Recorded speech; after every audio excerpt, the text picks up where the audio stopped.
Well, welcome everybody.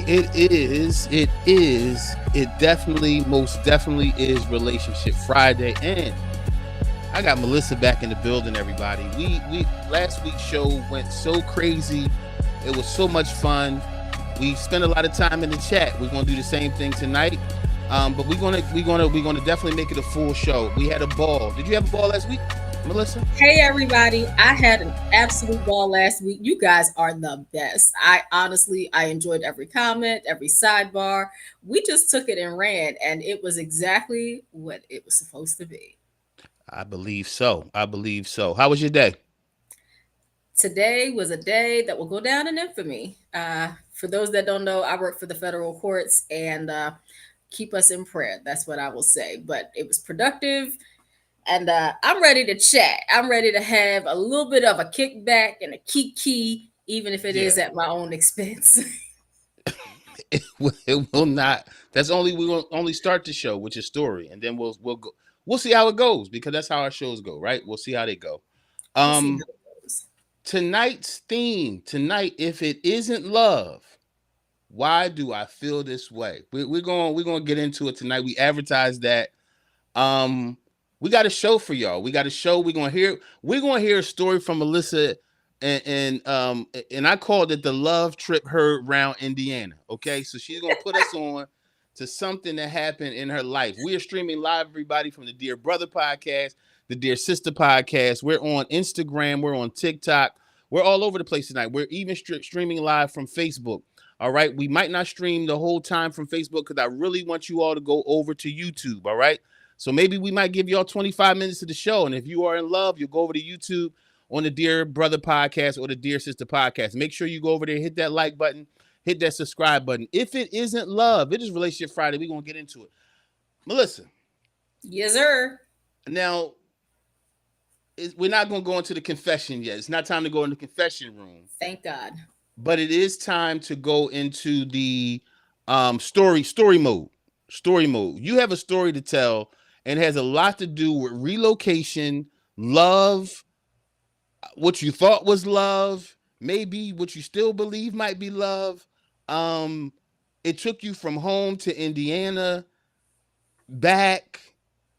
I only got a piece of the story, but I want to leave this story. I want to go ahead tonight, and I want you to pop off our Relationship Friday with the love trip heard around Indiana. What happened? What happened? Around Indiana. Well, good evening, everybody. If you can find Indiana on a map, you're probably smarter than a fifth grader. And I was living in the great state of Pennsylvania, where I was born and raised. I was probably in my first year as a master's student in Pittsburgh, and here I was about to turn 30. Mm, And these clocks started ticking, and these voices started mm-hmm, talking, and people started wondering, is Melissa getting married? Are you gonna have mm, kids? You racking up degrees and accolades, you cute and all, but you're not settling down. mm. I actually didn't want to settle. Here I was looking at an invitation to a birthday party for a family member. Shout out to that family. Y'all know Mm-hmm. we do this and we do things big. But it was a cross country trip, and I said, "Oh, I can't go by myself. I'm single, single. What am I gonna do?" Here I go putting this out on social media. Now, we're talking 10 years ago, social media. So I was on Twitter, heavy. But Okay. that's not even the point. I was on the Okay. socials, and I'm out here advertising my singleness to get a date. Mm, mm. And I got one. You did. You I did did get one. get one. There was a Okay. young man on there who um kind of introverted, but same kind of smarts, same kind of Christian upbringing as a foundation. Okay. Very focused, very driven. He got his own. Oh, look, she got her own. We should come together and have our own together. Like, this makes sense. Okay. Um, and it took some doing. We took some time to flirt and talk and pray and talk and Yeah. exchange information. And before I knew it, it was 3 months to this event, and I was being invited to come out for a Valentine's Day weekend, and it was our first date. So let's paint this picture. Did you meet this gentleman online? I met him online on Twitter. We hit the DMs. On We hit. Twitter. So this wasn't a dating thing, Oh a no, this dating wasn't site. Hinge or Bumble. This wasn't Black People Meet or anything else. It was just us playing around on the socials. All right, so let me pause. Let me bring everybody in. I want y'all to go in the chat. Tell us your thoughts on online dating. If you go in Woo. the chat tonight, tell us your thoughts on online dating. I think we need to spend a little time talking about online dating. But okay, so this We wasn't, huh? I could stay there for a second because honestly, online dating apps, I've done those too, and it wasn't something that I was like truly wowed by. When you're on the socials, you get to see people's responses to ordinary things, the trending topics of the day, which for us would be like the politics or Mm-hmm. economy, stuff like that. But you would also get to see just their randomest thoughts. Yeah. Maybe we got a lot of them. I would be out there and talk about what I had for lunch or my daily Starbucks order. And people who were just friendly people on the internet would be like, "What'd you get for Starbucks today, girl? Can we customize like you?" And this young man took notes of me. I mean, took notes, copious notes. Oh, she goes to Starbucks. So the Hmm. very first present he gave me was a Starbucks gift card. All he had was my email, and he could just send me the email with the Starbucks gift card. He just paid attention to that being for That was a anybody else strong. to How did that watch make you. you feel? Oh, I was seen. I was I was Okay. actually noticed, not just liked, but I was seen. And for me, I've always Mm. kind of had a complex about being kind of petite, short, if you Mm-hmm. will, and not always getting visual from the opposite sex. So I'm not the siren or the vixen. I'm the smart girl who got some cuteness about her, but I needed to know that he saw that. So there was more. He saw that I was obsessed with shoes. To this day, Mm-hmm. I'm still a little obsessed. And Mm-hmm. so, about 3 weeks after the Starbucks gift card, he asked for my mailing address. Now, I boundaries going up because I mean, I'm in Pittsburgh, you're in Indianapolis. I don't know you like that. I don't trust you like that. What you fitting to send to my house? And yes, fitting is where I was going because I was Mm-hmm. couldn't have it. Mm-hmm. People came to me whispering, "Let him love you. Let him shower you." Mm. Okay. So I did, and Mm-hmm. I got a pair of shoes in the mail.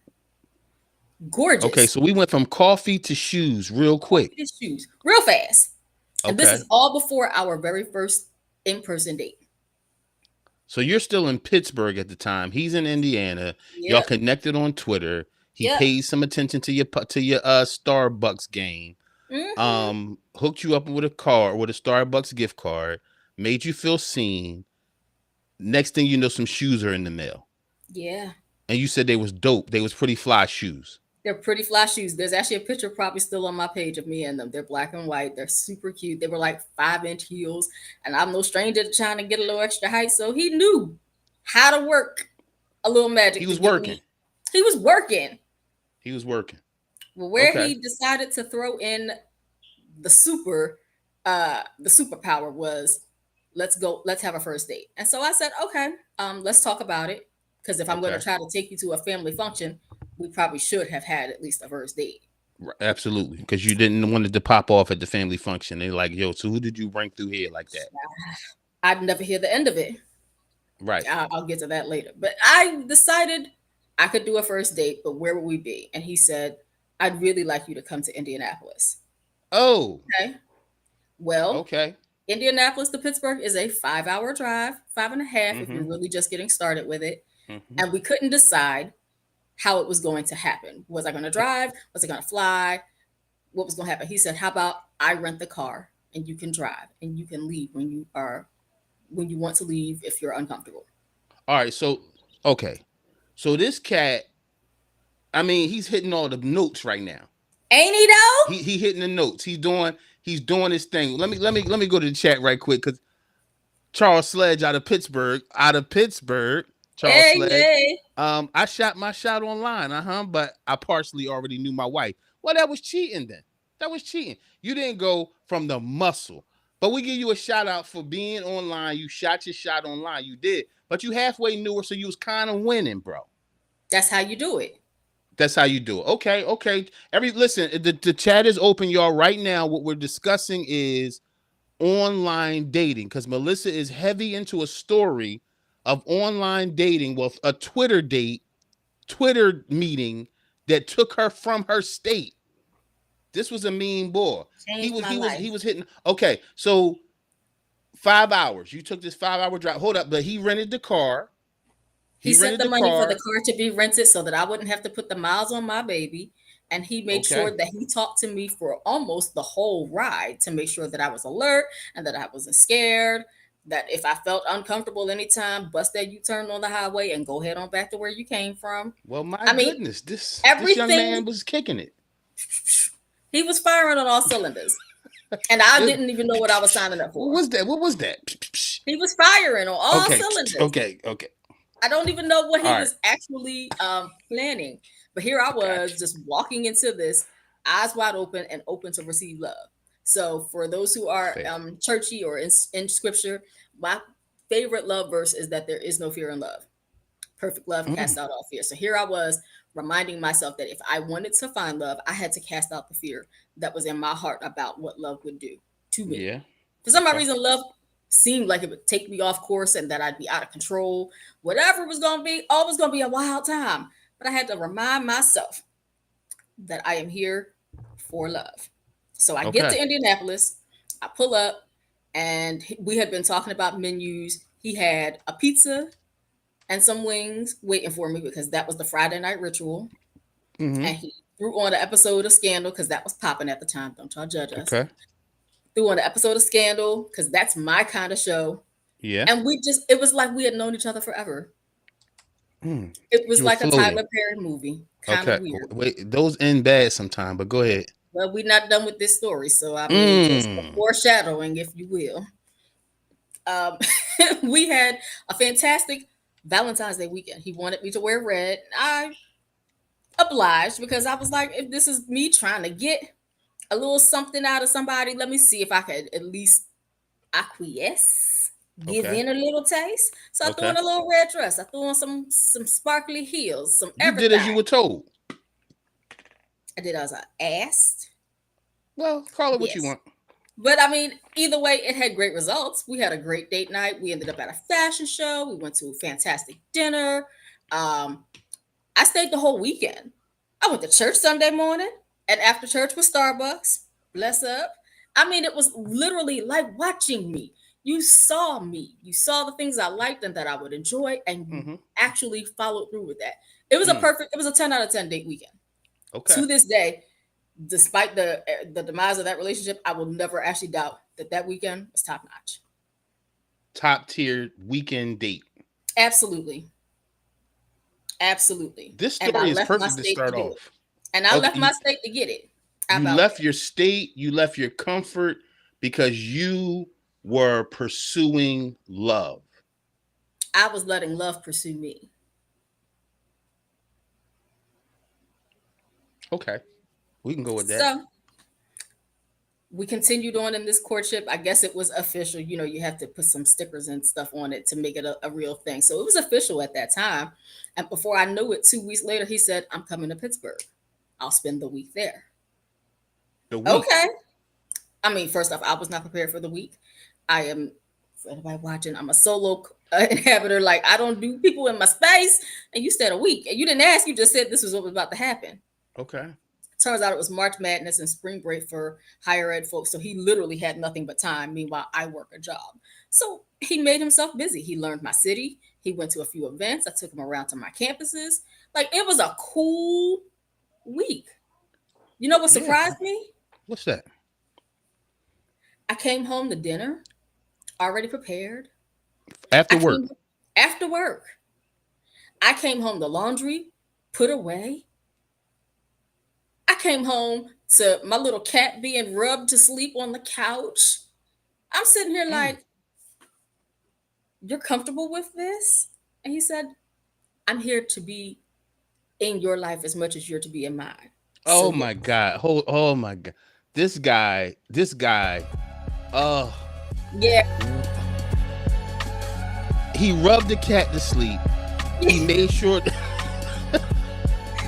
Not literally. Not Like literally. literally comfortable with my pet. And animals don't Okay. love everybody. Hello?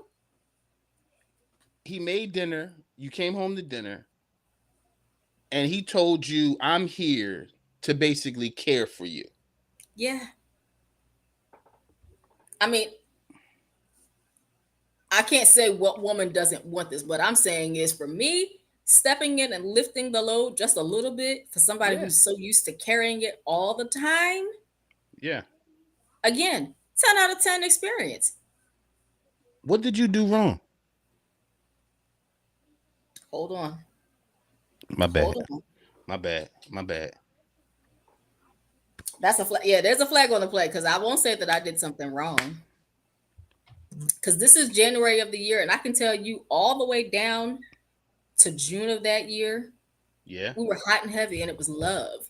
And it was, I mean, and that's mighty quick, so let's not get it twisted. It was Fair. hot and heavy. It was love. It was service. It was sacrifice. It was us back and forth through each other's states, back on vacation a few times. I mean, it was everything. And then an ultimatum popped off. So, are you going to move to Indianapolis or not? Oh, that was. Wait a minute. So that's heavy. And Yeah, wait a minute. Okay, so we got to get the timeline because I don't want our listeners to miss the timeline. What month was it when you went to Indiana? I moved in August of 2015 because he said I have intentions on marrying you, and you need to be where I'm at. This wait. I'm not talking about the ultimatum. I'm talking about we going back. You met him on Twitter. No, forget Twitter. You went to Indiana. Indiana What month? for the first time ever was February, February. He came to Pittsburgh. What month? March, Oh, the next month. the next month. Oh, he spent a week in Pittsburgh. Yep, He went back to Indiana he went after back that. to Indiana, and I went to Indianapolis for my birthday in April. Okay, so February, March. So this was bang, bang, bang. 3 months. 4 months because then May he was back in Pittsburgh and we were on vacation in Pittsburgh's beaches out by Erie. So it was back and forth. We knew how to do long distance. Let me pause right here. Long distance Hmm. dating is possible. It takes some finance and it takes some grace. And after some technological advances, some FaceTimes too. You need to be able to see your partner, communicate with your partner. It is very possible. Okay, so you get on you're on you're now in love. Yeah. So how much time between May and the time he put that ultimatum on the table? 6 weeks later. 6 weeks. So we're at mid June. And the question is, what are we going to do if we're so in love? What's next? Now I want to ask everybody who's listening, y'all go in the chat and let me know what y'all think. Was that a fair ultimatum? I'm asking them. I'm about to ask you, Melissa. But was that a fair ultimatum? This was February, March, April, May. They had been in each other's company, significant time in each other's spaces, and homeboy was like, "Listen here, you my old lady, where we living?" In 6 months, basically. Yeah. How? I mean, what? Where did that put you at? And let me know in the chat, y'all. Was that a fair thing for this guy to put on the table? Where were you at? Like when you first heard that, what was your thoughts? My first thought was, this is way too fast and it can't be real. I went back to question it all. It seemed like a mirage and I needed to see, why would this happen like this? I was scared. I won't even hold you. And this is where my perfect love cast out all fear. This can't be real. I'm getting scared. If it isn't love, why do I feel Why? this way? That's the topic of our show tonight, and that's something else because okay, so everything was good, and I was thinking that while you were talking. So was it fear or was it too fast? Um, Too fast can bring about fear, to be quite honest. Let's go there. I don't think it was too fast. I don't believe, maybe it's me and the age bracket that I'm in. It doesn't take long to know what you want, and it doesn't take time to act on it. It doesn't take that much time to act on it. It does take significant planning. I think you should communicate. So what exactly were you afraid of? Leaving everything I knew to fall into everything I didn't. That is a scary thought. You weren't scared of the relationship moving forward. You were scared of the things that came with the relationship moving forward.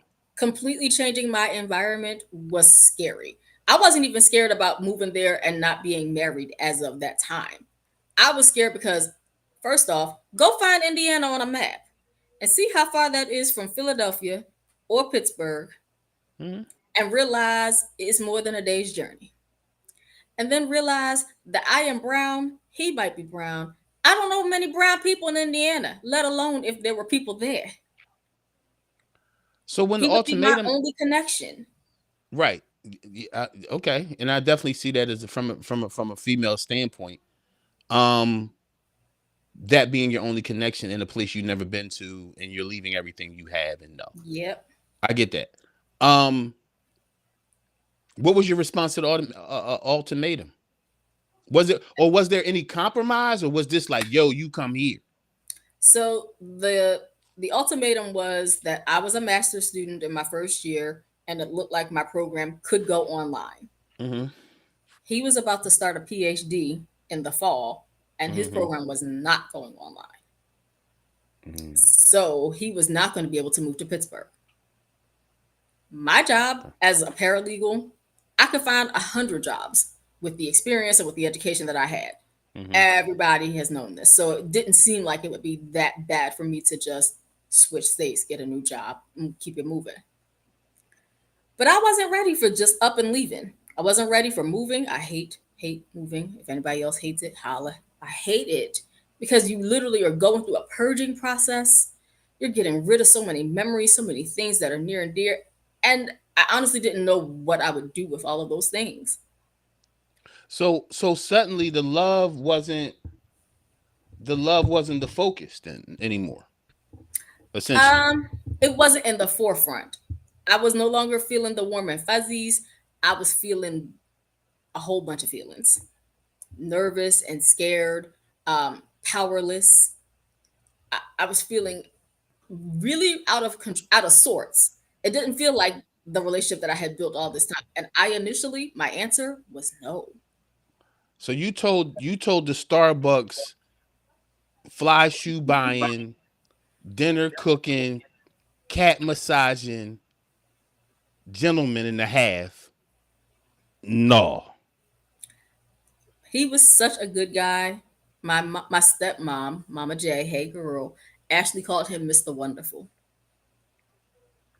He was I'm Mr. out. I'm Wonderful. out because right now I don't know the whole story yet, but I'm just gonna throw this in. Right now, you sound like Beyonce's mom.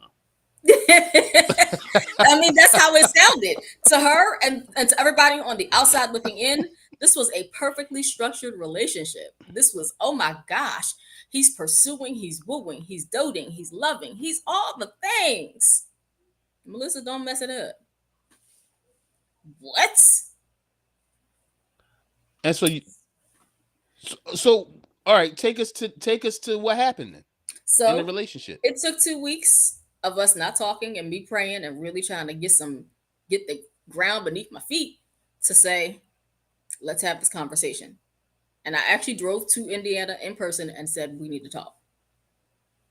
And we sat down and we finally came to yes, I can see why you're nervous, but I want to make sure you know I am your safety net. I'm here. I'm your covering. I'm your keeper. I'm all the things. So all of that happened and I finally agreed.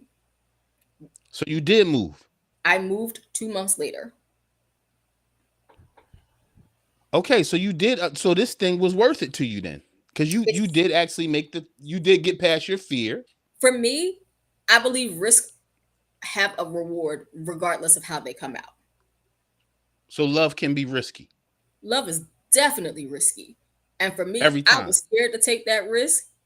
I mean, we'll get to the other side of how it turned out. But to be quite honest, all I knew was there is a reward in taking the risk.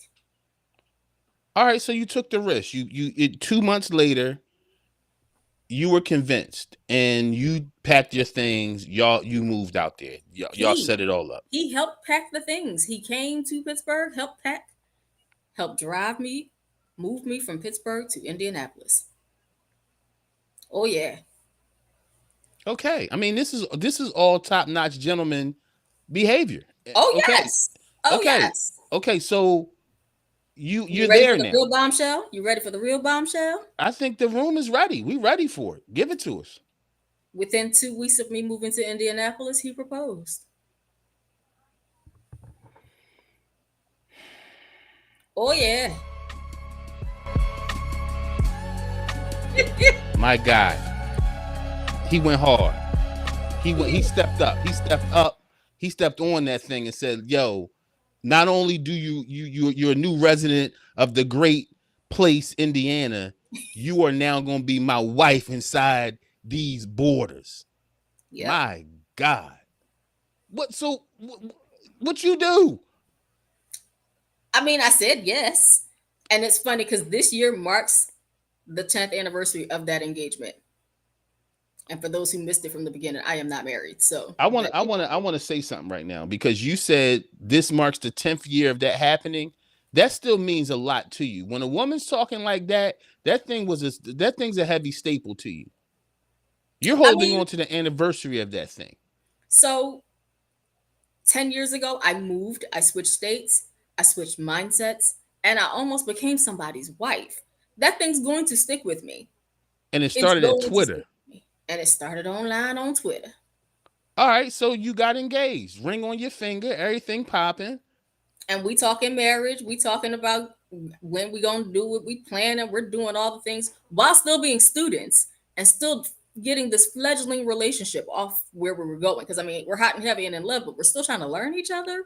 Yeah, yeah, yeah. We need to talk And about that. That might be the next segment too. I Go mean, ahead. maybe because I mean, it was a thing. And I will pause for the cause and say this was my first time cohabitating with somebody. And I only permitted it within myself because I had the ring. He knew I wasn't going to be able to live with him long without being adamant about you being engaged and or married. With Right. our upbringing, it made sense. Yeah, absolutely. So I literally, um, I turned into a little Susie homemaker because I came there unemployed. I'm cooking, I'm cleaning, I'm unpacking, I'm organizing, I'm putting things up on the walls. I am settling in to a home that's not mine. Okay. I have some serious reflections. Like you said, 10 years has been a mighty long time. But I can tell you, I have some reflections. Lay it on us. It is one thing to leap before you look, but make sure you keep your safety net, your support system intact. I am Mm. I'm never going to discount my family. They all sat and they said so long and they wished me well, and everybody was excited when the engagement was happening and there was a wedding to be planned and all the stuff was happening. Mm-hmm. But when it came to me not having a job for 6 weeks, folks were sending me here $20, go get you a little sandwich. And he talked, but I got you out. Yes, but my family got me too. I'm never gonna not let them have me. We might debate. We might have to debate that a little bit, but I hear you. They were in my corner. And because I was so far and literally a speck in the midst of a new place, yeah, I let them chat with me regularly, check on the relationship, check on us. Oh, We of started course. doing things as a couple, and we were out in the streets, and it was a date night every other week, and it was lovely city. I'm exploring, trying to find, hairstylists and jobs, wedding dresses and venues. I'm That's doing big for a all black this. woman. That's big for a black woman finding a new hairstylist. That's major. Please know it is a process, That's major. That's major. and it That's a never really commitment. happened the first year. It was really rough. But then let's get engagement pictures. Of course, that brings back all the feelings, all the love, all the, oh, this is so great. And like I told you guys, I think last week, he came into my life praying over me. Like that was a real intimate moment for you to Mm. come in and cover me in prayer and then requesting that we pray together daily. I mean, even when I was angry, I still prayed. Might not have prayed for him directly, but I prayed. I mean, there Mm. were some real terse moments up until the point that we started to have disagreements. Okay, I mean that's part of it though. It's par for the course, but how Yeah, you handle those disagreements can take you off course. 100%. Now, Mr. Wonderful, because I'm gonna leave him to his anonymous life, and y'all can tag him another time. I don't care. Uh, he's been married before. He had some wounds from that not working out, and I Mm-hmm. really wanted to be cautious of that. But here I am, single, never married, no kids, no heavy lifting of that baggage per se, and this Right. was new to me. Yeah. We got into a few disagreements, and his main thing was, if you leave, you can't come back. Sir, what are you talking about? Like, first off, where Mm. I'm gonna go? I'm in a whole new city and state. I have nowhere to go. I was so glad that I still have the gift of gab and the gift of connection because I made friends with his family. They began inviting me over, inviting us over, but they liked me more. Let's just be honest. Goodbye. But go ahead. Who you And talking about? his relatives out of state. We can't wait to see you at the holidays. And that woman called me, texted me to make sure I was still gonna get on the plane. Like, y'all still together, right? Everything's still good. I don't know why she was so nervous, but hindsight is 2020. I see why she was still nervous. All right. So let's get to what happened. What Where happened? were well, let me throw this up on the chat right quick, and then I'm a our great friend Simple Love is in the building. Hey, hey. Simple Love says, I wonder in retrospect how many red flags were presenting themselves during the first 6 to 9 months. Girl, the whole carnival. Okay. Okay. See, because Mr. Wonderful gave this great presentation. Oh, he was awesome on paper. He was so dope in person. But behind the walls, there was a lot that was crumbling. There was a lot. Okay. And Okay. when I got there, I realized he's a person like me who lived alone, wasn't used to having people really in his place, in his Mm-hmm. space. And a Mm-hmm. lot of things were actually only focused on him. So it's one thing if I made a meal and I made a meal for two. If Right. you've been out all day and I don't work yet, I need to know why you didn't ask me if I wanted something on the way home because I'm Okay. already So home. so so something changed in him as well because he was Mr. Take Care of You in the beginning, like the very details of Oh the yes. relationship and making sure you were good and this and that. And then it went from that to like busting a grub and not being concerned whether you had one. So to be honest, I think it was people see me and they honor me. They see the strong black woman. You Miss Independent. You gonna do this, and I was very weak in those moments. I had no job, no self-sustaining money of my own at the time, which Mm-hmm. is why I appreciate family members who would slide me a 20 here and there, or would ask if I needed my hair done, my nails done, what's going. Like they listened to where I was, Mm-hmm. and I think he got tired of listening in the initial. Like, why are you crying? You crying again? I'm lonely. I'm scared. I'm not feeling very secure right now. You are my anchor, and I don't have your full attention. What am I supposed to do? How am I supposed to exist in this world that belongs to both of us? But it's only you right now. So it was very weird. It was a very strange time for me. Feelings I hadn't Yeah. felt before. Mm-hmm. Insecurity. Where'd that come Mm. from? That's fair. That's fair. So We when did did premarital counseling, by the way, folks. So sign yourselves up and always go through that. You should sit down with people who can take a high level view at your relationship and see whether or not you are actually compatible. Whether you're walking into this thing with eyes wide open and not just the rose colored glasses and feeling all fuzzy. yeah, you got to be compatible because love is not enough. Love is not. I want Never to enough. say that. I got to put that on the table. That love is not enough. Compatibility is what keeps people together. In fact, I was doing a podcast on the Dear Sister podcast Wednesday night, and the topic came up of, you know, what do you, I started talking about looking at relationship as partnership Yes. because the kind of it's a whole different spin when mentally when you approach a partnership than you do a relationship. Relationship is all these feely things and this and that, but Mm-hmm. in a partnership, it's like no, we're building something together that counts to both of us. And when you approach it with that mindset, then you're more forgiving, you're more everything because you have a goal. A relationships most of the times don't have any goals but happiness, and we know happiness is a fleeting ship that's going to Oof, go with the wind, right? And you I know it. think the difference is we need to approach more relationship with a partnership mentality, and then you become more sacrificial in everything because this thing is about something, not about survival. Most relationships is in survival mode. I like you today, and we're gonna ride this thing till I like you, till I don't like you no more, So and I then it's don't. over. Yeah. Or right, And the exactly. liking is so essential. It is so essential. I Oh, mean, it's key. everybody doesn't have to be matchy matchy. We don't have to have the same love languages or the same charismatic communication styles. I'm an extrovert. I tend to attract introverts. I said this before. I don't know how it happens, but it is what it is because I believe in balance. Show me what it is to settle down. I'm gonna show you what it is to pop out. There are so Mm, many different parts to being compatible in a relationship, and the first level is communication to me. You got to mm-hmm, come in being able to talk. Walking mm-hmm, the talk is essential. So if I'm saying stuff and we're not meeting on the same level, then we need to figure out how to get here, because that's why somebody's gonna always feel like they got one up on each other. I hate right. competition in a relationship. Either way, we get all the way to the holidays. Holidays are a little tense from my family sometimes. We've had some loss around that time.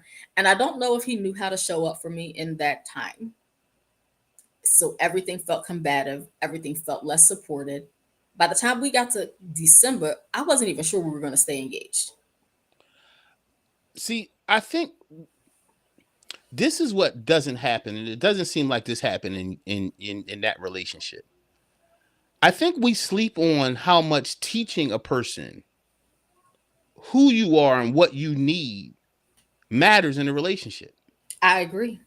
And 200%. and to be honest, I mean, I'm 45 now. I've been married and divorced and all these things, so I understand it. But I didn't understand it before. It was like, yo, you either got what I need or you don't got what I need. And once I realized you don't got what I need, I'm out, which was immature of me. But in a sense, it's just still like I didn't understand the teaching aspect. Like, if two people are going to become one in whichever way, whether that's ultimate marriage, whether that's being together, it is a two becoming one. Yes. Like, I think we're so blinded by the feelings of love that we don't understand, like, yo, you got to teach somebody.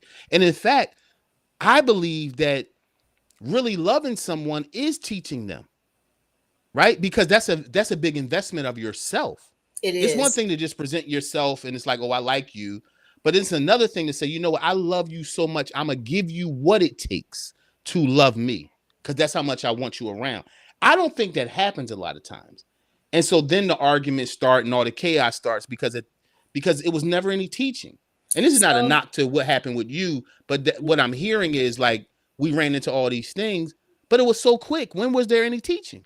So I agree with you that teaching, first off, is a lifelong process. I was told by friends who were also in the engagement boat at that time that communication has to be something we're just willing to improve daily. This Right. giving grace has to be something you do daily. But I think Mm-hmm. you're right. To be able to expose yourself and the things that matter most to you to someone else, it's a invitation into me. And I don't know that I always was available for that invitation. So this is your first holiday season with me. You don't know how hard it is for me to gather with my family when we're in a space of melancholy or nostalgia. You might not Mm-hmm. understand that. And while he showed up and put on the great facade, the great fiance, the Mr. Wonderful, I'm here to save the day, behind closed doors, I was by myself. I never felt so by myself with somebody Mm. than in those moments. See, I wish Mr. Wonderful was here because I would really like to talk about this. Because, all right, I'm going to try to step into Mr. Wonderful's shoes and You defend Mr. can. Wonderful a little bit. All right. I don't know Sure. how because I don't see anything. Okay. I can't defend that he wasn't there for you. I can't defend that. I think perhaps when people are married before, they're moving from a place of knowledge and not newness. Yes. And so I think that sometimes, being a divorced man myself, I think sometimes you enter a thing thinking, okay, I know how to be a husband.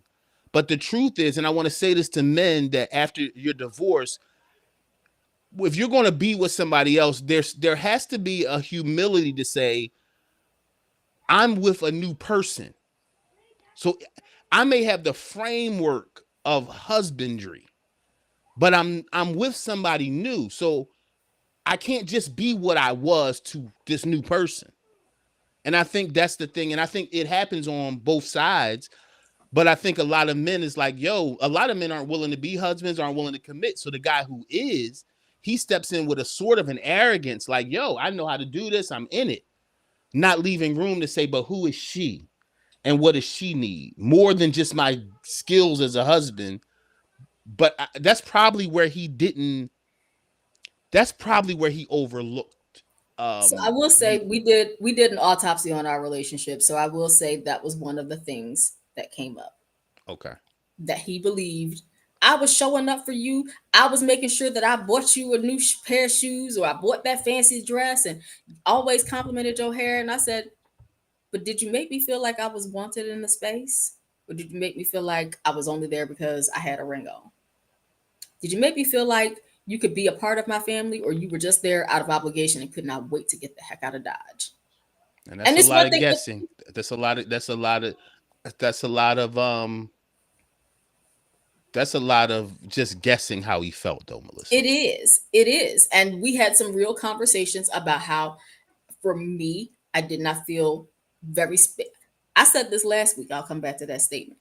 Home is a place, it's not a physical location. It is a place where the heart feels comfortable and at ease. And there, you gave me home, but then you took it away.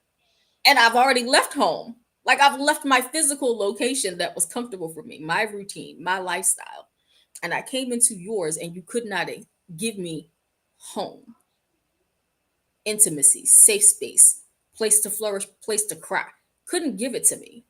And frankly speaking, you're right on the levels where, oh, I bought you flowers. You buy every girl flowers. You thought that was the way to her heart.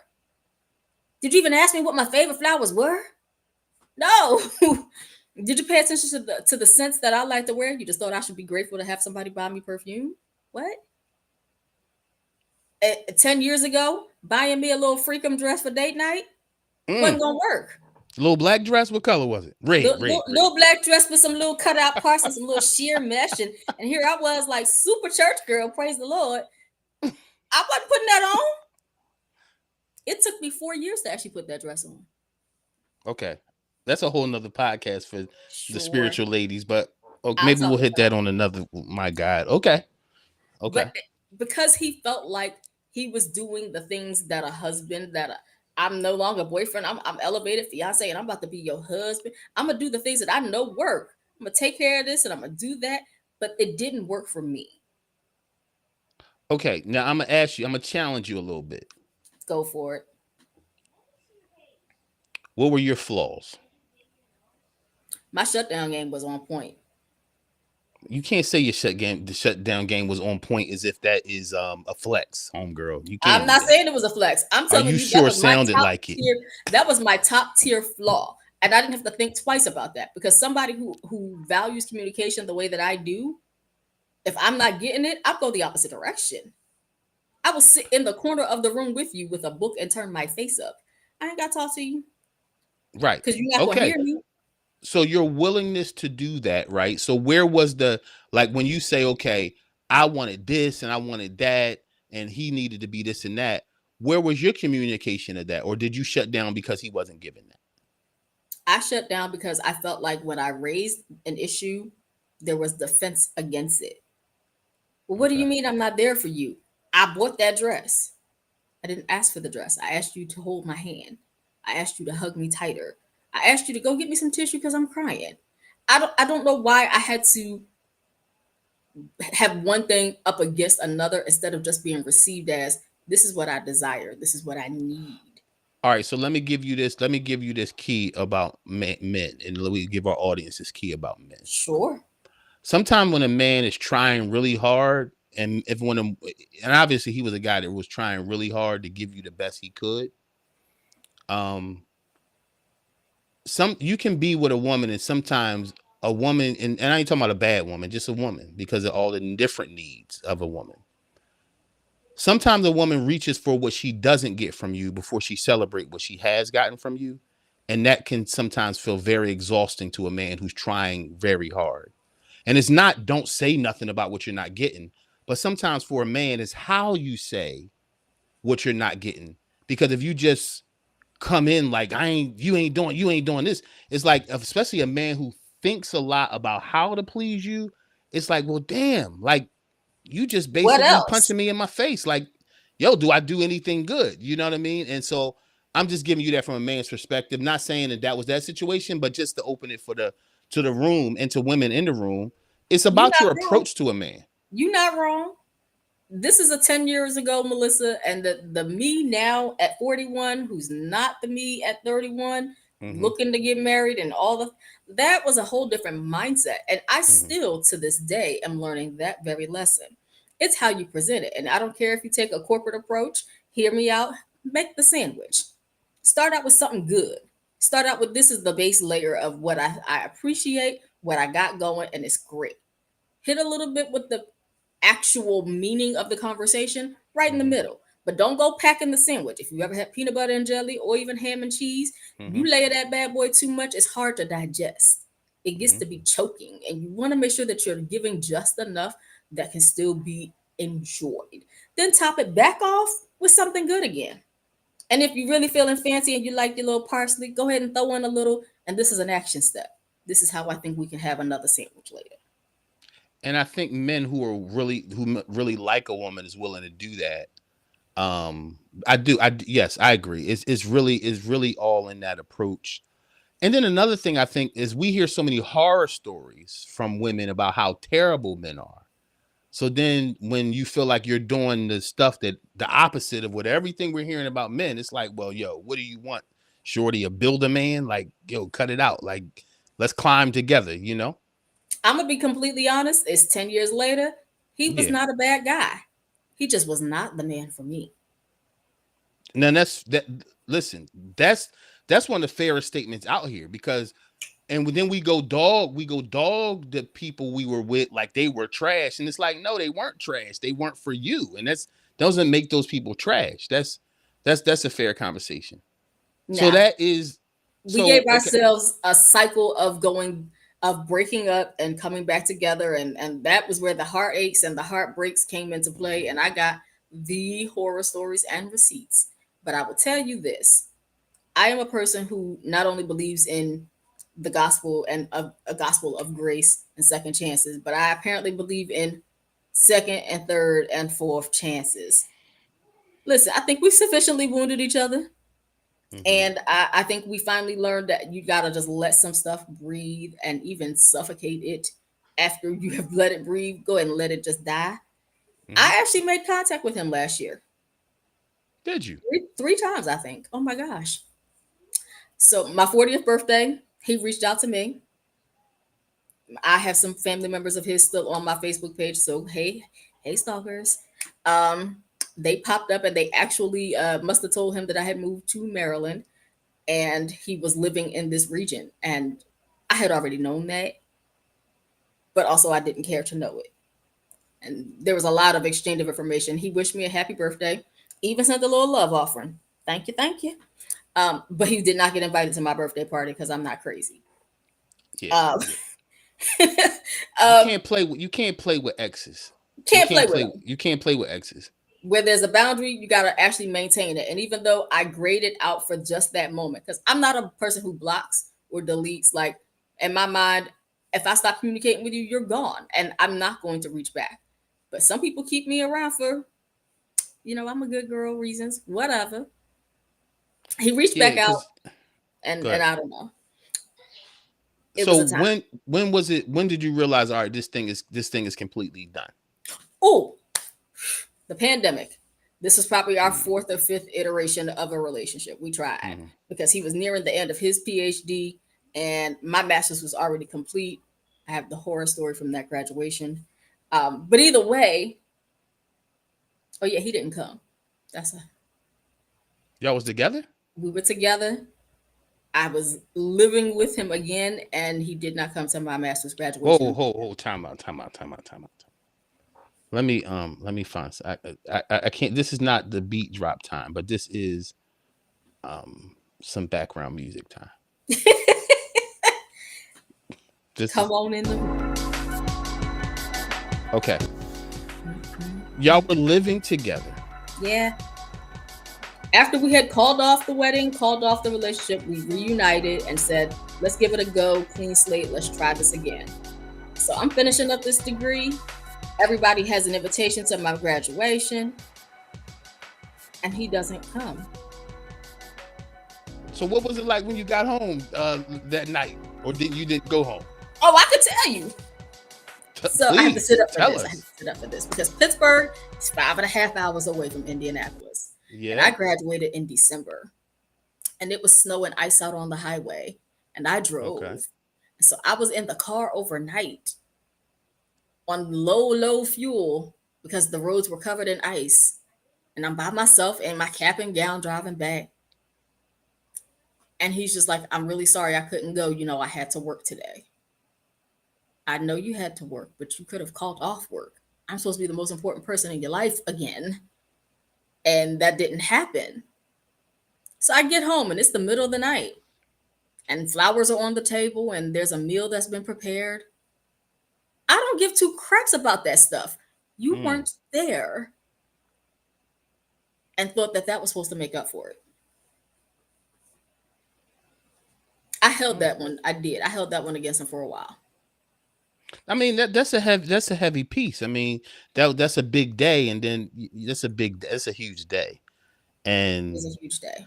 it had to be something else that made him not come. Because as a man, and a man is not, and I ain't talking about another girl or nothing. I'm just saying that's something deeper inside when a man chooses to not show up on a day like that. It's something deeper than just I had to work, because it don't go like that.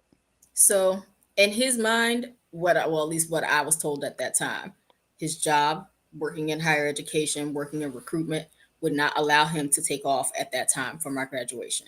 And I said, bump that job, go get another one. Come on, This Melissa. takes Come on, precedence right now. come on, I Nancy. was dead serious, irrationally dead serious about it. I was, because to me, I couldn't understand how I've seen people. Maybe I've been around some unethical folks in my life. I've seen people call off work, ditch day here and there. Like, I couldn't understand how this being the most highest achieving day of my life, and you being the man who wants to be on my arm, couldn't figure out how to be there. And then I turned into having this tumultuous travel the whole time, and you were not there as my protector. You weren't even there as my company. I'm scared, and you're Mm. nowhere to be found. Yeah, y'all were done a long time ago when that happened. Long time ago. We honestly, I don't know how we made it to that point again, but the real nail in the coffin was at the pandemic. He was getting ready to graduate. He had done his PhD defense. I was super duper proud. He gave me shout outs and the whole thing. I did not make the cut for his dissertation thank yous, but whatever. I made the cut for the defense. I was acknowledged on the call because it was a pandemic. So I was on the call and everybody knew who I was.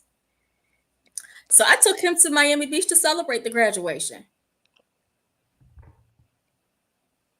Wait a minute. Wait a minute. Wait a minute. Wait a minute. Wait a minute. Wait a minute. Okay. Holy God, help me right now. Come Okay. on, Christian. We're supposed to be wrapping up soon, but I promise you, I did. I went all out because I believe in celebrating people, especially the way I would want to be celebrated. And Oh, I so knew you did this for his graduation. I did for his PhD graduation. You took This is homeboy to Miami. 5 years ago. This is after he didn't show up at your graduation. Hear me when I say it. Okay, so this is a perfect segue into section our next part. Let's talk about situationships and emotional yo-yos. Oh, yeah. I want to focus and chat. The chat is open. Y'all can jump in at any time. And first of all, I do want to thank you for sharing that story, because that was a major piece in your life right there, Melissa. I will not It was. act like that was just, no, that was major. And I hope people learn from your story, because it was a lot to learn, a lot to gain, not only from the story as far as wisdom, but for you just knowing you as a person and what you Absolutely. yeah, absolutely. Um I want to focus in the chat again. The chat is open, y'all. If you're on YouTube, hit that like button. We almost been in an hour already. Man, time be flying when we Oh out man, here, time be man. flying. All right, all right. Let's talk about on and off again relationships. What do you think? What do you think? People keep on going back for when you know the person isn't good for you. What do you think? Like, why do we do that? So there are so many elements to going back.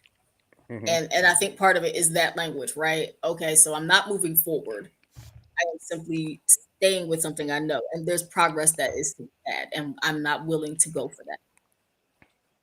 That willingness, it opens me up. To have to want to go towards progress, I gotta restart everything. I gotta start sharing my favorite color and my favorite food. We gotta talk about our favorite destinations for travel. We gotta make sure that we got good credit scores. Like it's a whole new thing. I gotta get back to the basics. Who wants to do that? Correction. How many times do you want to do that? Because I don't have a problem with doing it. But if I had 50 first dates, I'd be really, really upset. Let me hit this chat right quick. Melissa simply wanted him to choose her in the moment. The graduation was simply the staging ground for everything she ever wanted in a relationship. Thank you. You're talking Okay. because honestly, if I would have paid attention to that graduation moment, I would not have re entered his life for his graduation moment. Do you think taking him to Miami was still a part of you wanting him to choose you?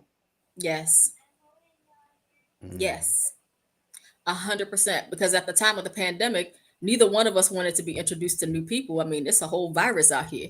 You safe, I'm safe. We can be safe together. Let's try this again. So essentially, that's what drives the situationships. Then Yeah. I'm safe, you safe. We know each other. It might not be what we want it to be. And I'm not talking about just jumping off the cliff on a relationship just because you go through stuff. I'm just talking about when people, real situationships, emotional yo-yos, where we keep on going back to something that's less than who we are, right? Or we continue to say sleep with somebody just because it's like this this the last person I was with, and I'm not gonna go out here and give it to somebody else. So you just out here giving it to the same person. Like And to be all that honest, stuff if is. you there with that whole part of it, it's probably because you're comfortable with that. They know you go left and you go right. They know that you like lemon in your tea and cream in your coffee. Like these are the things that we build upon, and they're very simple. Something like sleeping with somebody can be almost mechanical. Like it doesn't have to. Where's the part where I am taking, again, from the very beginning of this story, taking the risk on me in love, taking the risk on myself? See, but I think that's where situationships get built because we start focusing on what was and not looking at what is, and then we try to mix it all together as one cake. Like this is what we were, and it's like that's not what we've been. But now we bringing that into something. And that's where the situationship starts because it's not really real. You It's know what I not mean? real. And even though again, I understand the familiar, but the familiar gets dangerous because now, first of all, I'm not allowing myself to move on, not for somebody else, but to move on for myself, Mm-hmm. right? Two, when I do move on with somebody else, then I'm still connected to this person because I've been connected by a situationship with the ex or whoever it is, and that don't just cut off because you with a new person. Correct. See, and that's where. Now I filled my time. We Yeah. again, this is some 2015-ish, and now we're at 2020. In between the breakups to makeups, I dated people while I was in Indianapolis. I managed to Mm-hmm. join my sorority of choice, and I was Mm-hmm. introduced to a bunch of little frat guys, and I was going out here and there. I didn't need that person that I came to Indianapolis for. He was Mm-hmm. no longer my only person. My Right. network grew, my support system grew. I began making friends and having actual relationships. Like this was good. Going back to him definitely felt comfortable. But you know what? I have to actually take accountability. What was familiar wasn't good. So why did I go back to what was not good? And that's what I want to. That's the point I want to hit on tonight in this moment is what do we do to help people see the angles on that? That this is not really it's not a good thing. It's a comfortable thing, right? But all comfortable things ain't good for growth, ain't good for our inner health, ain't good for our mental state. Like, or it's just an instant gratification thing that doesn't fill your soul. and it really ultimately, again, it screws you up for wherever you're going in the future. It was a Um, regression pattern. It really was. It taught me to right. shrink in a situation where I was meant to be bigger. And I hope that doesn't come off arrogant, but I want you to know that you're No, meant that's real to, talk. you're meant to expand, reach the corners of the earth, let your voice ring out, like do the things that are actually supposed to be who you are and not be just a part of someone. That was a whole revelation in itself. Like, oh, you're a PhD. I get to be the doctor's wife. Oh, that's great. But I was also meant to go to school and get a doctorate. How about that? Right. And so I was dimming my own light because I didn't want it to be in competition with your light when the reality was we could have just been bright together. And that's a real thing. And do people do start competitions that way? We Um, do. so it goes, and it goes to our theme. Is it really love? A lot of times in these situations, we call it love, but is it just comfort? Is it just getting off? Is There's it levels to it. Try the huh? spirit by the spirit, figure out what love is. I don't believe in a universal definition for love. I think it is Mm-hmm. applicable to people as you encounter it. So Agreed. to some things, to some people, everything that I received was love. It was love in action, it was love in service, it was love in gifts, all the things. But to my heart, it lost love in that moment when I wasn't feeling supported, when I wasn't feeling uplifted, when I wasn't feeling seen anymore by the person that I was actually with. Um, and it's really strange because I kept going back to him once he started realizing that was the way to do it. But being able to be consistent is really the way to do it. If you can only keep up the facade for 3 to 5 months, are we seasonal? What is happening?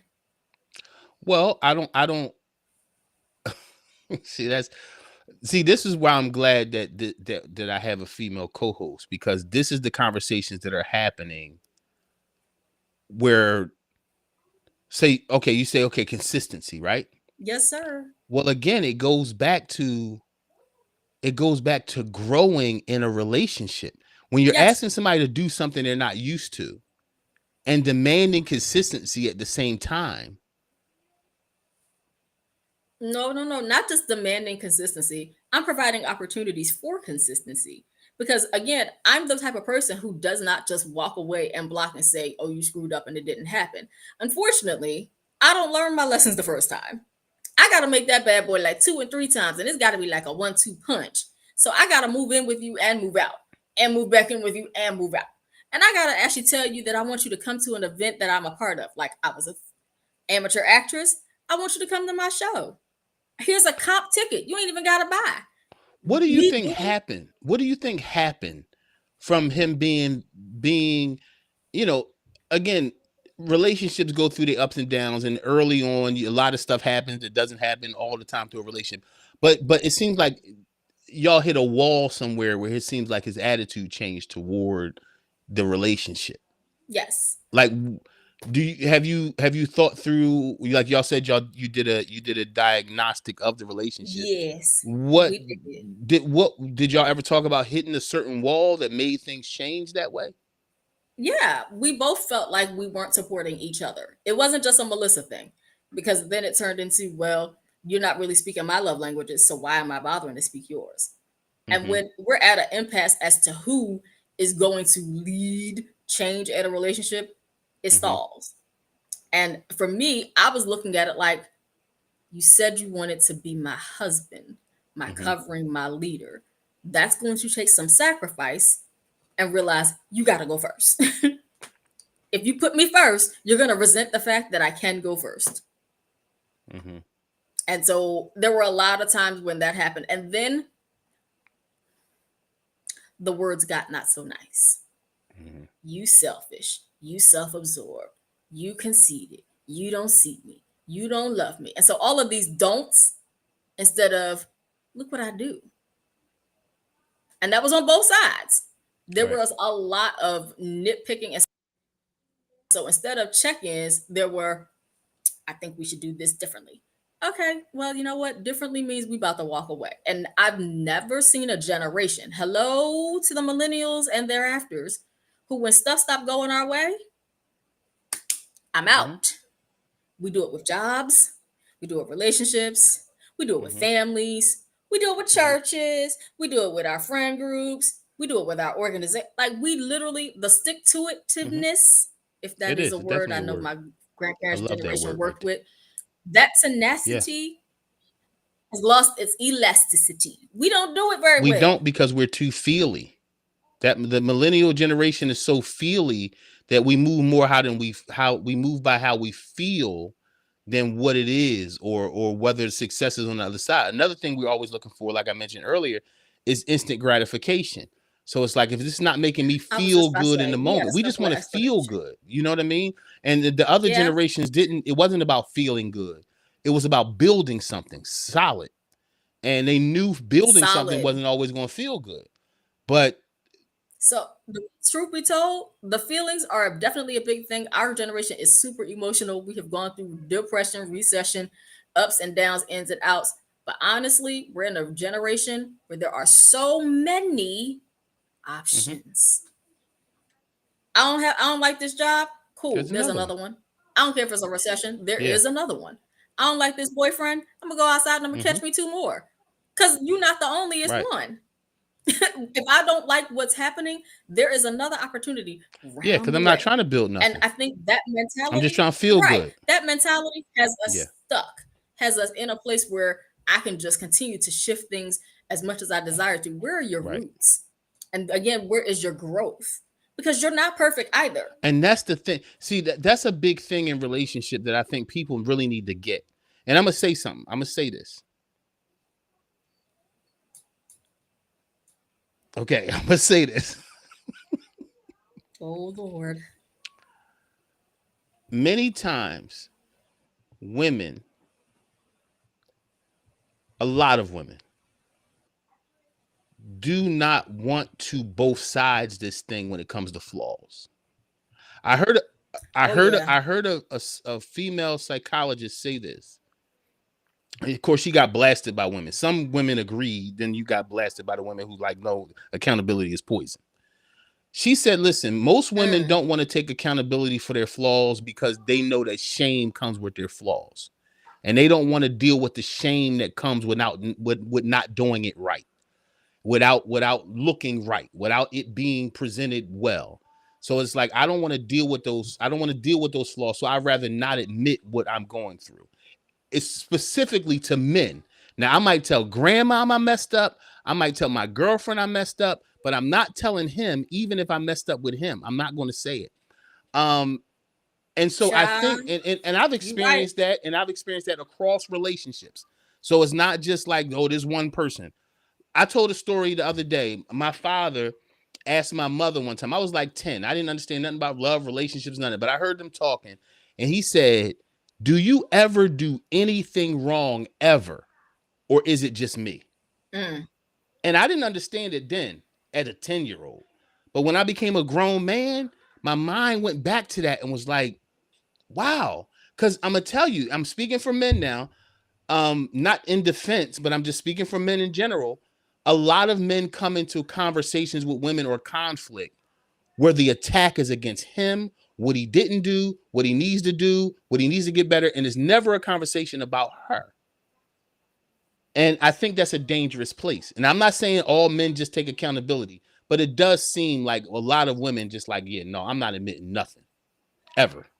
I was just about to say, so all men might not take accountability, but most women don't actually look to take accountability. So there's a real Mm-hmm, impasse there with the big A. I I came into wanting to be mm-hmm, married knowing that I would be intimately connected with my mirror. mm, Someone who would be able to show me, the smart aleck, the too quick witted, the never want to let somebody else get a word in edgewise, the bright and bubbly, but also the doing too doggone like it was going to yeah. show me for all the good Mm-hmm, and the bad. And I had to come into it thinking you're going to see yeah. yourself. I've watched people toss around accountability these last few years, and they tossed around words about narcissism and love Yeah, bombing they and do. gaslighting. And I've probably described most of that throughout this whole Mm, conversation. But let me help us all out. I was very immature with mm, apologizing. I could offer an apology, but it had to have a right. conjunction. But, and, Or, oh, I figured out how not to be the soul. I apologize. Cue the Anita Baker, because And that's that's a the great only song. woman. But That's the either only way, woman who ever apologized in life. Nita Baker. I mean, and she She sang it did. so beautifully that I can only do it in karaoke. Don't ask me to do it in real life, baby, because I'm not going to do it. I actually told some girlfriends of mine, y'all, this was some years ago, maybe 4 or 5 years ago. Y'all, I woke up and I apologized to a man. And they immediately said, "Are you okay?" That's crazy. And I said, "I'm fine. You should go check on him because I don't think he's going to recover from somebody No, no actually man doing is. that." No man is ever going to recover from. In fact, that's probably his greatest day. That's the day he realized that he was finally on an equal playing field for one day in his life. For one day, because I don't know about the days thereafter, but for that day, baby, you had it. You was everything. And I couldn't even say he did anything um remotely fantastic that I had to apologize for. I just knew that I didn't do the things that I was supposed to do, and so I apologized. I am so sorry for what I did in this moment. See, that's a major thing. Let me look at the chat. I've learned as a successful woman who have difficulty conceding to failure in relationships. When we have gained success professionally, academically, we work harder within the relationship to fix. Hmm. Yep. Um, So with that statement, let me let you know that thing is real. We get stuck trying to make all the aspects of our life mhm. balance out. And I refuse to accept failure in any other area. So why would I accept it personally? See, but there's a big difference between um, a term paper and working life out with another human being. Marriage. It's true. It's true. However, in this process that I'm in with getting my doctorate, I'm still dissertating and Hmm. capstone writing as we speak. It is iterative, meaning that we turn something in, we get feedback about it. You might cry over the feedback, but your job is to incorporate that Hmm. next thing into the next draft. And a lot of times we have these conversations, these come to Hmm. Jesus moments, these I think we should meet and let's talk and confer and be better about our relationship. And we don't take the feedback with a grain of salt to grow. It's criticism, it's critique, it's harmful, it's hurtful. It doesn't reflect you being any part of me. Like we take that Hmm. so much and it doesn't become a part that you can build upon. Yeah. So I think you're right. Again, that's the intuitiveness that I'm able to actually handle, which dishing it out Hmm. and receiving it. Most No, of us we can't do we it. we we can't. Um, goodness, we're hour and 10 minutes in. Let's go to this right quick. I want to talk before as we close again, and everybody, the chat is open if you want to share. In fact, let me if it's any Q&A too, y'all, we can open up the Q&A too to end the show.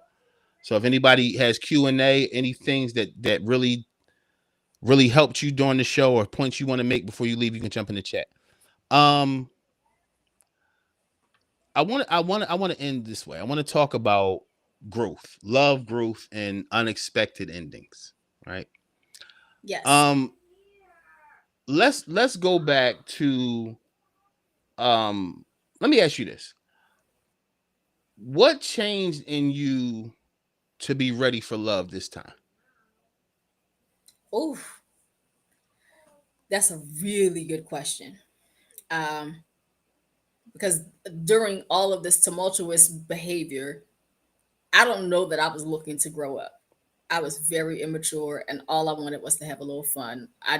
And the fun was supposed to heal me because I wasn't going to deal with the wounds. I just wanted to be out and about. I'm outside, Mm-hmm. everybody. I'm outside. Okay, that's great. Then you sit with yourself. And I think the following year, after we completely cut ties, I found what I was looking for again. Now, this is 4 years ago, and it was something familiar. So, for everybody, yes, it was something familiar, but it wasn't because this was a love that I thought I had known with a person that I thought I had known, but you're a different person now. There's things to know about you Mm-hmm. all over again. And the one thing that I told him, if he watches this, bless him, the one thing I told him was we need to create new memories. Mm-hmm. I don't want to remember the way things ended the very Mm-hmm. first time when we were young bucks, not knowing what we Yeah. were doing. I want us to have a better adult communication style. I want us to have better better dates, better adventures, and look towards an actual future. And if we're not going to, say so Mm-hmm. now, because time is winding up on how much I'm willing to play. And he agreed, and we began to see things in the same direction. Our point of view shifted. So I had to become open again to learning somebody new, but I also had to show him that I wasn't who you thought I Mm. was. It was more. It was more in there. And now, Yeah. way more to learn because, like I said, that little dress that I was given in 2015 didn't get worn to 19. And by 2021, when I had reconnected with this Mm-hmm. person, now there's a whole half closet full of these here little dresses waiting to go Mm-hmm. outside. I'm waiting to be the lady in your life. I'm waiting to be the person that gets seen. I mean, again, I'm shorter in stature, but I do like make a good noise when I walk in the room. So I want to make sure people are Mm-hmm. seeing me Mm-hmm. and that I'm a good reflection of you when they see you and they see me. We should be reflecting each other in the best light. So I think I've come to that within myself. We've had our hiccups Mm-hmm. too. There's been some shut off moments where things just haven't always gone right, but I will tell you this, I don't let them last as long. Mm. I will not sit. We will learn to apologize and apologize Yeah. quickly. We will learn to forgive with grace in that process. It might not happen overnight, but if you're going to give me another chance, then we're going to get Right. another chance. That's ultimate. That's ultimately the thing we got to do. We got to grow anywhere we go, and I think we will grow on the job. We'll grow in education. We'll grow everywhere else. But sometimes in relationships, we're not looking to grow, or we're looking to grow as a relationship, but not looking to grow as individual people. And I think sometimes that Right. becomes the flaw in relationship. Where it's like, oh, we want to grow. We're going to grow. But it's like, well, I got to grow past my attitude or I got to grow past the way I deal with that. And as an individual, and as much as we're together, two becoming one, if two people are 40 years old, that's a lot to bring together to try to make. I think people sleep on that. They sleep on how much you're trying to, because listen, in order to do this, you got to lose something, You right? do. And I think that we try to do this avoiding losing anything, and it's like no. And let me go deeper. I think we try to do this without trying to avoid sacrifice, not just That's it. loss, sacrifice, and that's never going to happen. You can't, you're not going to have it all, and you're not going to have everything your way, right? That is the Because bottom line. even having it all, everybody believes they can have it all. I don't believe people. I don't believe you can have it all. I think your definition of all has to be shifted by maturity. Because all in an immature mind, a lot of this stuff is impossible, especially connecting to somebody else. I think all has to change with maturity, right? I think you can have a good life, but all. What if you don't need all? What if some things you thought was part of all ain't even part of all? Because I'm sure there's some things What if you when we were took the time? 25 that's like, yo, I can have it all. And then you get 35 and be like, yo, that's not even part of all. Like that. It's not part. That's what I was just going to say. Take the time to grieve the all that you thought you wanted. Grieve it because it's a loss, especially now that I'm getting up in age. So last show, if y'all didn't check it out, I might have cited to myself that I'm a unicorn. I'm 41. I've never been married. Obviously, got close. I don't have any children. I've maintained gainful employment. Got 2 degrees, working on a third. Like she's running down a list, a resume. She's all the things. She don't have kids though. Maybe she wanted kids. I don't even know if I can have children. That's not the.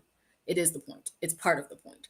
It's a life that I might not get to experience because all went a different direction. So do I deal with somebody who's not a unicorn like me? Maybe they come with children and I don't get to have my own, but I get to be a part of their lives. All has shifted. All And if has all don't shifted. shift, you're gonna And the hurt same people with your applies to all. him. That's my fear of people wanting it Right. all. You'll wind up beating somebody that was good for you because you still want something that's not involved in all anymore. Or you ruin something that could have completely changed your life because you still looking for something that ain't part of all no more. And that does take a level of humility. Um Listen, y'all, we going to wrap this show because we have been on hour and 20 minutes. We Eef. kicked it tonight. Um, Thanks for everybody that dropped comments and make sure y'all hit the like button on YouTube. We're streaming live everywhere tonight. This was a very, very good show. I am so appreciative of you sharing your story because your story was the catalyst for where we went tonight. We know when we get together, we flow. and we go wherever it has to go. I think tonight was good because number one, it was real. It was real. People have been here before in some type of relationship, on and off relationships. A lot of us have wasted time with people we didn't know we were wasting our time. A lot of us have reconnected stuff that should have never been reconnected. I think everybody can find themselves Talk. tonight in what we had to say. What you got to say to the people tonight before we go? As far as our topic, our topic is if it isn't love, why do I feel this way? In that situation, I think it was love for you. It Yeah. was. It was love for me. Um, I walked away with a lesson that I can follow my Mm-hmm. heart, but I need to take my head with me. Um, and that's not to negate one over Mm-hmm. the other, but there comes a time where you have to both be warm and fuzzy and practical and planning. Absolutely. And there were I spent much Mm-hmm. of my life being a planner, practical. I put that all in motion by throwing a few tweets out because my single life was insufficient for a birthday party. I put it in motion. I planned to find somebody to take me to this event, and then I got Got taken taken to all the way Indiana. to the middle of the country. And it's not to say that I didn't come out Mm-hmm. on top, because I will tell everybody my favorite scripture, one of, is that all Mm-hmm. things work together. I did not lose by being in Right. Indiana. I may not have been my happiest. I may have hit some peak sadness and some peak depression, but I got a great job. I had a great opportunity to be a part of my sorority. I'm still active. Hey y'all. I had an opportunity to grow within my career. I had an opportunity to be on Mm-hmm. stage multiple times. I learned gifts and things about myself in that time frame. And when I left, it was year 8. And for anybody who follows, 8 is a number of new beginnings. It was Yeah. time to shift into something different. And maybe it was overdrive, but I will not ever despise the days of No. that growth. So follow your heart, pack your head with it, and get your plan. Have a prayer and a plan. Yeah. Absolutely. Walk in love, y'all. Don't fall. Walk. Walk Walk. slow, homie. Oh, Walk slow. Think it through. Don't deny your feelings. But like Melissa said, take your head with you. Walk slow. Walk slow and sometimes I say walk slow so you can walk out if it don't work out. Sometimes you have to do that. You have to walk out. But then there's sometimes where you walk slow so you can know where to take the turn. And your relationship you start to learn the rhythm of the ins and outs of what relationship mean. If it's love, hey, but love got to grow. You can call something mm-hmm. love, and love still has to be matured. So make sure if you find something good, just make sure you mature it. Make sure you do what you got to do to add to the pot to make a good meal out of the situation. Don't expect a thing to just be a thing because we're human beings, not Right. robots. And that's what's real. Let me see this chat before we go. Let me see. Simple love. Kids over 40 is a thing. I had my daughter a few months shy of my 43rd birthday. So Be it be unto it, be me. it unto Amen. you. Be it unto you. I appreciate that encouragement. There is absolutely nothing that is out of your No. reach. I know I said a lot about options, but be very clear. There is nothing that is out of your reach, and you are worth the risk. You are worth the try. You are worth the investment in you. So I'm here for all the things that I had, all the heartaches, headaches, bumps on the head, and some serious issues in the noggin. But I promise you, the life lessons have begun to show me the next level. I hope that everybody